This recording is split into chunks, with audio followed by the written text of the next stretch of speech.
I'm live at the Springfield main post office, and traffic just cleared about 30 minutes ago. You could barely find a parking spot throughout the day.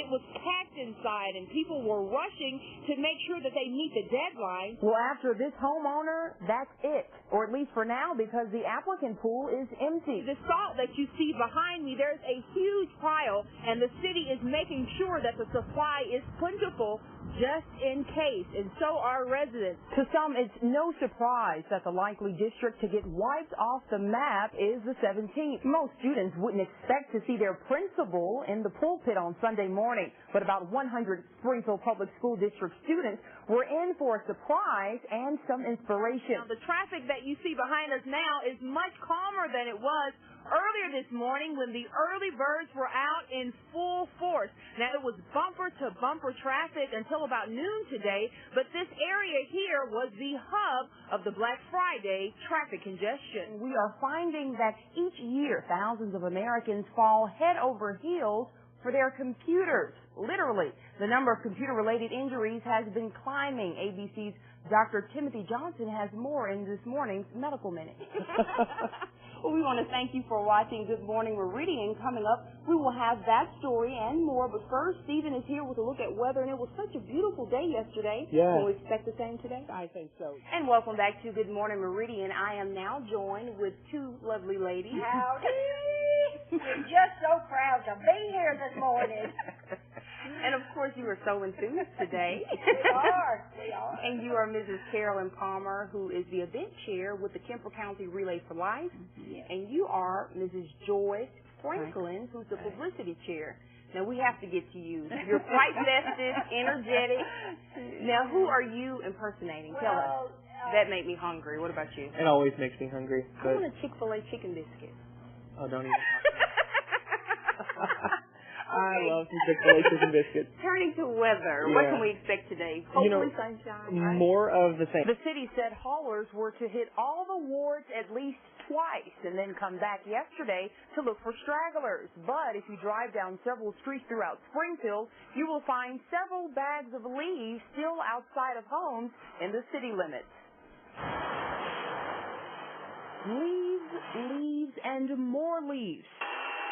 Tons of bags still on several street corners, especially in the Washington Park area. 19 bags in front of this house on Walnut Street, bags along West Lake Drive, including 6 in front of Jean Dowell's house. So I just went ahead and left them out. Dowell says she was counting on the free pickup, but her leaves didn't start to fall until Thursday. She called the city on Friday, but had to leave a message and hoped that haulers would come Saturday, but obviously that wasn't the case. I didn't get a call back, and I called again, and then the mailbox was full because I was asking if they would still pick them up. She says this is the first time in 30 years of living here that the free pickup ended after all her leaves fell, and leaves are continuing to pile up in her backyard. I'm not bagging any more leaves. I'll just let them dry up and see how much of it deteriorates. Last year, the leaf pickup program went $50,000 over budget, so that's why it was only 12 days this year. Dowell says she knows it's an expense to the city, but she feels the free pickup day should be extended. People do use it, and, as you can see, I think it's needed. The city recommends mulching your leaves or just breaking down and buying the stickers like Marilyn Robbins did. $1.50 for the sticker. And if I have, 15 of those, that's not so unreasonable. But for now, Dowell isn't too worried about what to do next. We'll see what happens. So far this year, the leaf pickup program has cost the city $57,000. Final figures aren't expected until later this month. But Liz, the fall season is in full swing, so we will have to make a decision as to what we want to do with our leaves. Back to you. Cold, very windy, a lot of splish spots, especially on the interstate. That pretty much sums up the first day of the winter storm in central Illinois. Snowplowers clearing the snow and drivers traveling at slow speed. taking extra precaution during this ugly winter storm. It's going to be like this all winter, I feel like. It was pouring snow with high winds, and travel conditions were not favorable. We were driving and slid off the ramp, and we just slid down into it, and we thought we were going to flip over, but we just landed in an angle like that. They were stuck in a ditch off of Interstate 55 near the 6th Street exit. The teens were not hurt, just a little shook up. It was so scary.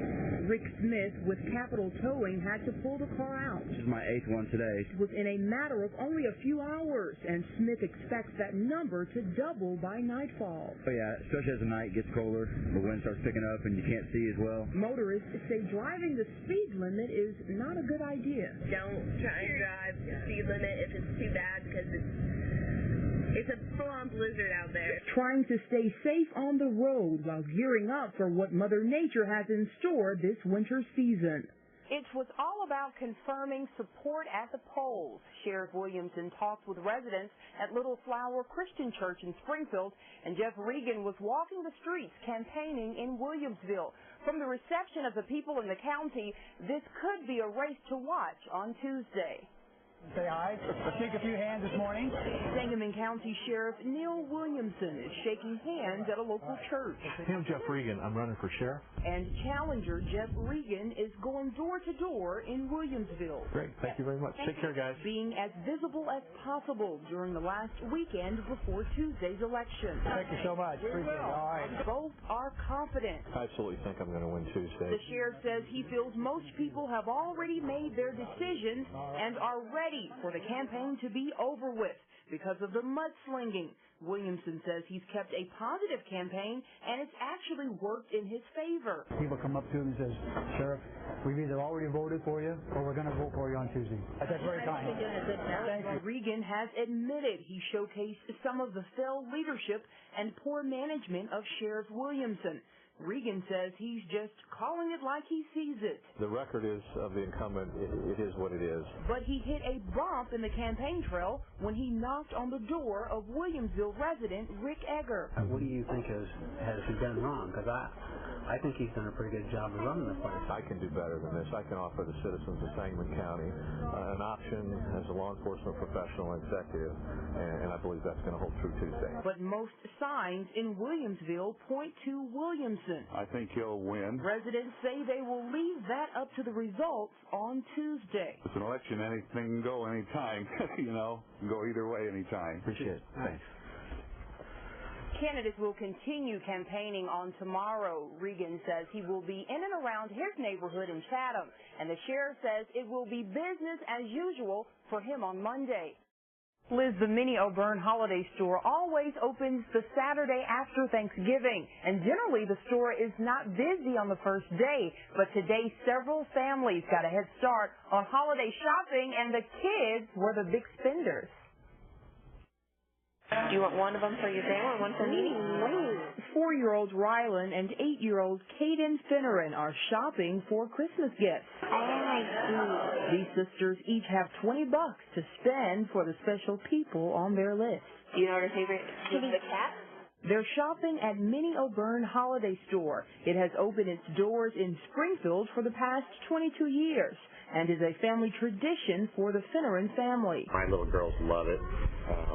I still have stuff that they got me last year, and it doesn't take too much, and it's fun for the kids. I don't want her to have this.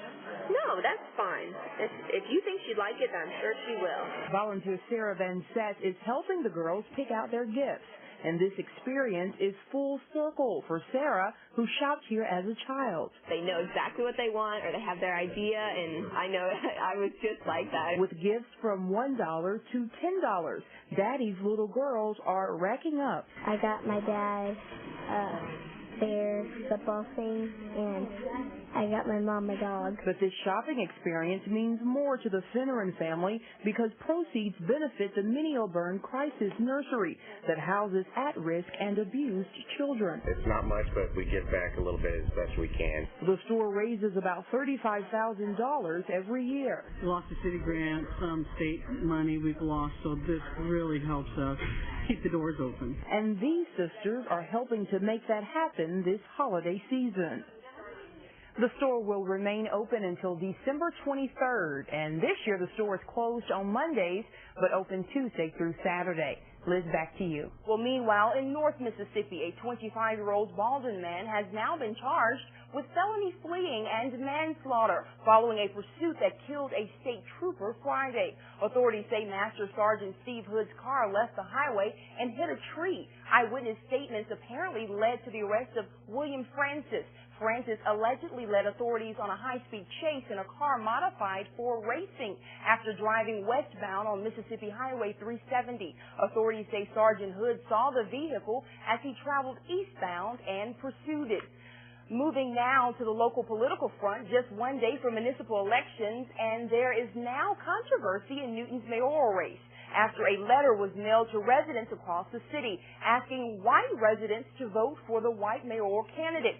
Both candidates are now asking residents to ignore the letter and vote for the person most qualified. Democrat David Carr and Independent Robert Moore are both disgusted by this letter signed by a concerned citizen. The letter accuses black residents of paying people to vote and says if David Carr isn't elected, Newton will become a ghost town. Carr says he didn't send a letter, nor would any of his supporters. Moore says the same of his supporters.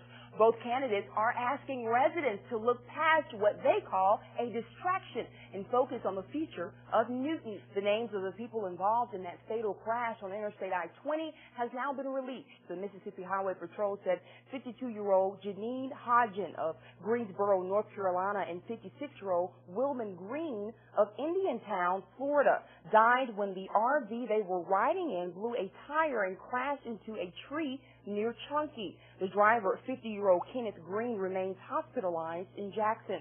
Green is a professional golfer who played on the PGA Tour during the 1980s and recorded 5 wins. Well, the search is continuing for a missing teen who has not been seen for several months.